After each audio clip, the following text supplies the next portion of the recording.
tadi telah disampaikan Teteh juga nih. Tapi terkadang ada ya beberapa orang gitu ya yang mungkin ya ini reminder juga ya buat saya pribadi gitu ya. Terkadang kita yang penting kan saya berbuat baik gitu. Padahal mungkin sholat kita tuh masih bolong-bolong atau mungkin ya sampai nggak ngerjain sholat gitu ya Teh. Tapi kita berdalil bahwa yang penting kan saya berbuat baik gitu. Nah menurut Teteh sendiri gimana nih Teh? Mungkin bisa di-sharing atas pendapat-pendapat seperti ini Teh. Ya bismillah. Ya kalau memang namanya dunia ini kan sebenarnya tempat ujian ya gitu. Tapi Allah nggak menjadikan kita di dunia ini main-main gitu ya. Makanya kan dibilang apa?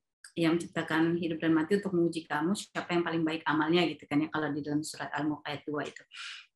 Ya kita memang di sini lagi diuji gitu dengan segala pemahaman kita, dengan segala daya tahan endurance kita gitu. Dan memang Allah bilang kan, emang kamu pasti akan langsung di-approve masuk surga, padahal belum jelas mana yang memang benar-benar bersungguh-sungguh ya. Kalau di Al-Qur'an ini katanya jihad ya, tapi bersungguh-sungguh maksudnya gitu ya. Karena pemahaman kata jihad ini sekarang juga mengalami peorasi yang luar biasa ya, seolah-olah kalau mau perang aja gitu. Padahal intinya adalah kesungguhan kita gitu. Nah, untuk bisa bersungguh-sungguh itu ya memang kita ya harus benar-benar tadi konteksnya samina wa atona ya. Kalau mukallaf kan harus samina wa atona ya, harus memahami bahwa memang perangkat ketentuan hukumnya kalau sudah balik, sudah mukallaf tadi ya kita harus satu setelah rukun Islam kan pertama syahadat, yang kedua sholat. Sholatnya apa? Emang ada guru-guru ada yang bilang gitu, ya bolehlah sekali-kali gitu. Enggak kan, sholat yang fardu 5 gitu. Dan itu wajib tanpa tapi gitu. Karena buat menegakkan tiang agama gitu. Jadi kita nggak bisa pakai parameter kita pribadi untuk menjelaskan kata baik itu, karena yang kata Allah baik itu ya yang tadi kalau di surat Al-Baqarah kan selalu tuh dibahas di awal-awal tuh bahwa ya yang disebut dengan orang-orang yang beriman itu ya orang-orang yang percaya pada hal yang gaib, which is ya termasuk di dalamnya rukun iman dan menjalankan sholat, menunaikan zakat gitu. Nah itulah keberuntungannya orang-orang yang beriman gitu. Nah kita nggak bisa pakai parameter kita untuk menjejelkannya gitu untuk rob kita, nggak bisa kan. Yang hamba siapa sih? Kok itu kayak kebalik nggak sih, ya nggak sih? Orang yang hamba kita kok kita yang pakai aturan kita gitu. Nah jadi mungkin kalau ya, iya kalau kayak gitu mungkin yang pertama-tama, karena saya juga merasakan kok, saya pernah ada di episode itu gitu ya. La haula wala quwata illa billah. Kalau bukan karena kasih sayang dan lagi-lagi maghfirah ya, ampunan dari Allah Subhanahu wa taala, rasanya nggak mungkin saya bisa kayak sekarang ini Kak gitu. Wallahu alam ya, dulu nggak pernah kepikiran saya mau tutup aurat seperti ini. Saya nggak pernah kepikiran saya bakal jadi muslim gitu. Tapi Allahu Akbar, Allah izinkan ya itu ya, bagi orang-orang yang berserah. Kan Islam itu kan dari kata berserah ya, ketika kita berserah ya insya Allah itu Allah kasihkan kepahaman gitu bahwasanya oh iya ya, nggak bisa pakai aturan main kita. Orang ini dunia permainan itu permainannya Allah gitu ya. Kita harus ikutin game yang sudah Allah kasih term and condition-nya gitu. Dan ya cara terbaik ya tadi berserah. Sebagai seorang mukallaf kita berserah, kita ikuti semua aturan yang sudah Allah berikan kepada kita, karena pada akhirnya ini bukan buat Allah, buat kita sendiri. Insya Allah supaya mendapat indahnya ridho Allah Subhanahu wa taala di yaumil akhir nanti, bisa sama-sama masuk surga bersama Rasulullah sallallahu alaihi wasallam. Insya Allah. Insya Allah. Oke, baik, kita lanjutkan kembali nih Teteh nih. Nah, kalau kita ngomong-ngomong tentang sholat nih ya, saya pribadi nih terkadang ya mungkin karena kita juga bekerja gitu ya Teh, atau kita mempunyai kesibukan yang lain gitu ya. Akhirnya tadi sholat itu akhirnya ya udah deh ritual gitu ya, ritual. Menggugurkan kewajiban. Nah sebenarnya sih kalau kita pribadi tuh pingin banget gimana ya menemukan rasa gitu ya, menemukan kenikmatan gitu.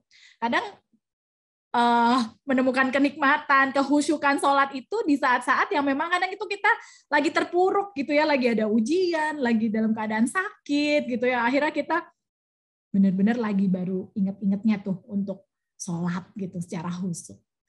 Nah, menurut Teteh sendiri gitu ya, gimana sih Teh caranya biar kita itu setiap melakukan sholat atau akan melakukan sholat itu rasanya tuh kayak rindu, kayak ngerasa ada kenikmatan, bisa merasakan kedahsyatan ibadah sholat itu gitu. Silakan Teh, mungkin bisa sharing dengan kita. Ya, Bismillah. Jadi tadi kita coba pakai analogi yang sama aja tentang tadi ya sebuah gadget paling mutakhir ya. Kalau kita punya gadget paling mutakhir tapi kita tidak tahu how to use that gadget gitu, apa yang terjadi? Ya udah ya, nggak beda tipis lah ya sama batu bata ya, karena nggak tahu gimana cara makainya. Kan mau nggak mau setiap gadget pasti ada ininya ya, ada buku manual ya. Kalau kita pelajari buku manualnya, baru kita sadar, oh keren banget nih gadget ya, ternyata bisa buat video call, bisa buat ngerekam meeting online gitu ya, dan bahkan bisa bikin video loh buat YouTube konten gitu misalnya gitu ya. Semuanya ada di gadget itu gitu ya sekarang. Nah, seperti itu. Tapi kita kan pertama-tama rule number 1, kita harus mempelajari manual booknya gitu. Dan Masya Allah, Allah udah kasih manual book itu juga sebenarnya untuk memahami perkara sholat ini gitu ya. Bagaimana Allah kasih Al-Quran, bagaimana Allah lengkapi kita dengan hadis dari Rasulullah ya, yang Masya Allah kalau kita pelajari semua hal yang terkait dengan apa yang Rasulullah SAW lakukan, itu sebenarnya kita bisa melihat ya, refleksi dari Al-Quran kalau hidup tuh kayak apa ya, kayak Rasulullah ini gitu. Dan ini yang sebenarnya kadang-kala kita sendiri mungkin belum satu frekuensi atau belum sampai ya pemahamannya secara komprehensif bahwa ternyata sholat tuh bisa secanggih ini loh gitu, bahkan bisa membuat, bayangkan kita tuh bisa ngerasa satu yang pasti ya, dengan sholat itu kita merasa tentram pastinya. Karena apa? Selalu dalam lindungan Allah Subhanahu wa taala ya. Terus yang kedua, saya ingat banget tuh surat Al-Baqarah 153 ya, dan jadikanlah sholat dan sabar sebagai penolongmu. Jadi kalau kita lagi ini dengan game dunia ini lagi luar biasa penat gitu ya, dengan penuh kesibukan, tadi kalau pengen healing, ya healingnya sholat gitu.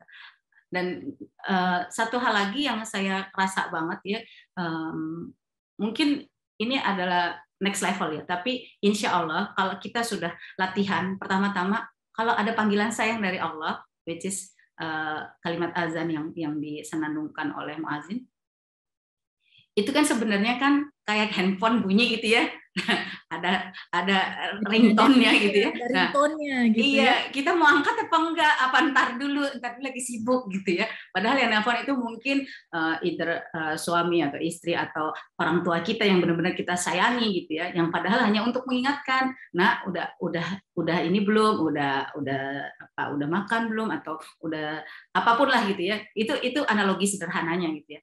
Nah, kalau kita bisa sampai ke pemahaman itu, mungkin kita akan menyadari bahwa iya ya, sholat tuh sebenarnya lebih canggih dari itu gitu. Allah Subhanahu wa taala tuh manggil hamba-hambanya loh, yuk kita channeling dulu yuk gitu kan, supaya kamu punya kemampuan lagi nih untuk menghadapi dunia, ngecas dulu supaya imannya nggak sampai lowbat gitu.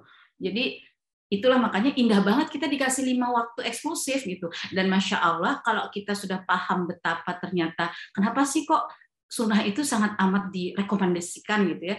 Karena memang Masya Allah, Allah itu menyukai orang-orang yang melakukan apa yang dilakukan oleh Rasulullah gitu. Dan yang saya suka banget itu dari kisah sholat sunnah fajar ya, sholat sebelum sholat wajib subuh gitu. Itu bahkan lebih dari seluruh dunia dan isinya gitu, kata Allah gitu ya, buat orang-orang yang menunaikannya gitu. Kita perlu apa lagi sih? Kita cuma perlu ridho Allah gitu. Dan Allah udah jamin kalau orang yang melakukan sholat sunnah fajar 2 rakaat sebelum subuh itu, Allah kasih keindahan nikmat yang lebih dari dunia dan seisinya gitu. Belum lagi sholat-sholat lainnya gitu ya, sholat rawatib, sholat duha, sholat witir ya, yang selalu Rasulullah ikhtiarkan itu, dan yang Masya Allah PR banget buat kita kebanyakan ya sholat tahajud gitu ya, bagaimana habis tidur bangun lebih awal untuk bisa ngobrol langsung sama Allah di masa yang orang-orang kebanyakan tidur gitu. Itu kan berarti lagi-lagi hanya orang-orang yang mukhlis ya, orang-orang yang memang hamba Allah yang terpilih gitu. Dan itu sebenarnya adalah salah satu bentuk lagi-lagi kasih sayangnya Allah gitu. Jadi memang kalau kita memahami konteks besarnya ini semua karena apa? Ar-Rahman Ar-Rahim, ya, sifat Allah tadi, Masya Allah, Asmaul Husna sudah didengungkan luar biasa ya, dengan segala sifat-sifat Allah yang Masya Allah, kalau kita makin belajar tuh kayak, ya Allah, kita tuh hamba yang kadang-kadang nggak tahu diri, astagfirullah gitu. Tapi Masya Allah, Allah tuh ngasih kita tetap, udah nih ada cara kok untuk memperbaiki diri, sholat sunnah taubat, ya, sholat tasbih, apapun lah yang pokoknya yang membuat kita tuh merasa, ya Allah, benar-benar ya, selalu ada jawaban gitu. Kalau kita mau memanfaatkan gadget terbaik ini, sholat, gitu. Masya Allah. Ya. Masya Allah, Masya Allah. Iya betul. Seperti kayak kalau misalkan kita dapat WhatsApp gitu ya, langsung dari Allah ya, azan, terus kita diminta untuk menunaikan ibadah sholat gitu ya, Teh ya. Langsung dijemput ya, insya Allah beda rasanya nanti. Insya Allah, insya Allah.